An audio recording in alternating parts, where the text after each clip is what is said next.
यह कहानी 2018 की है, जब राजस्थान के एक छोटे से शहर चित्तौड़गढ़ के पास स्थित एक पुरानी हवेली चर्चा का केंद्र बन गई थी।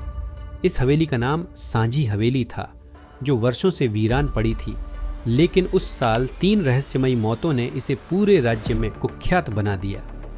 पहला मामला, रात के चौकीदार की मौत। सांझी हवेली, जो एक समय अमीर जमींदारों का घर हुआ करती थी, अब एक खंडहर बन चुकी थी।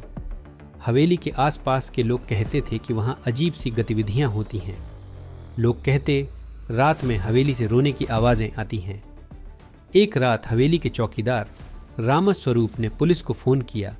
उसने कहा, हवेली के अंदर कुछ लोग घुस आए हैं।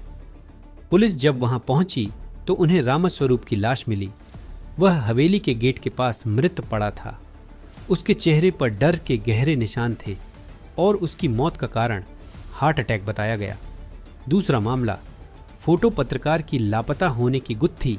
रामस्वरूप की मौत के कुछ हफ्तों बाद एक फोटो पत्रकार अजय ने इस हवेली की रिपोर्टिंग करने की ठानी। उसने अपने दोस्त को बताया, मैं इस हवेली की सच्चाई सबके सामने लाना चाहता हूँ। एक शाम अजय अपने कैमरे के साथ हवेली गया, लेकिन वह वापस नहीं लौटा। जब पुलिस ने वहां जाकर उसकी तलाश की तो उन्हें उसका कैमरा मिला, लेकिन अजय का कोई सुराग नहीं था। कैमरे में सिर्फ एक तस्वीर थी, जिसमें हवेली के अंदर एक अंधेरे कमरे में किसी औरत की परछाई नजर आ रही थी। तीसरा मामला, साहसी युवती की मौत। तीसरा मामला उस समय का है जब एक स्थानीय साहसी युवती नीलिमा ने इस हवेली में जाने की ठानी। नीलिमा ने अपने दोस्तों से कहा, मैं इन अंधविश्वासों को तोड़ना चाहती हूँ। नीलिमा ने रात के समय हवेली में अकेले प्रवेश किया। उसके दोस्तों ने बाहर से उसका इंतजार किया। 1 घंटे के बाद जब वह नहीं लौटी तो दोस्तों ने पुलिस को बुलाया। पुलिस ने अंदर जाकर देखा तो नीलिमा हवेली के बड़े हॉल के बीच मृत पड़ी थी। उसके शरीर पर कोई चोट नहीं थी, लेकिन उसकी आंखें खुली थीं और ऐसा लग रहा था जैसे वह कुछ देखकर डर गई हो। पुलिस की गहन जांच, 3 मौतों के बाद पुलिस ने इस हवेली को गंभीरता से लेना शुरू किया। इंस्पेक्टर मनोज की टीम को जांच की जिम्मेदारी सौंपी गई।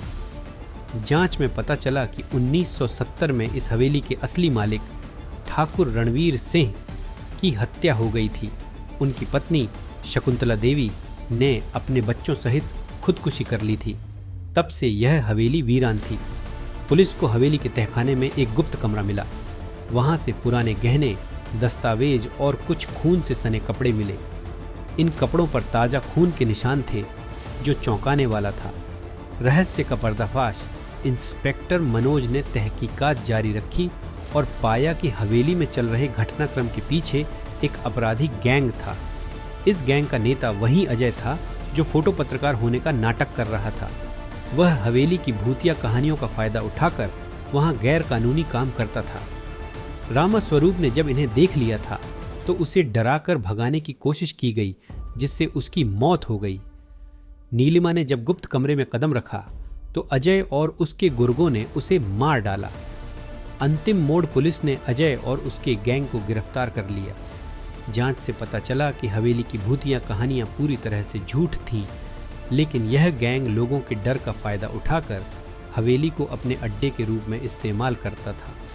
न्याय और सबक सांझी हवेली का रहस्य सुलझने के बाद इसे सरकार ने संरक्षित घोषित कर दिया।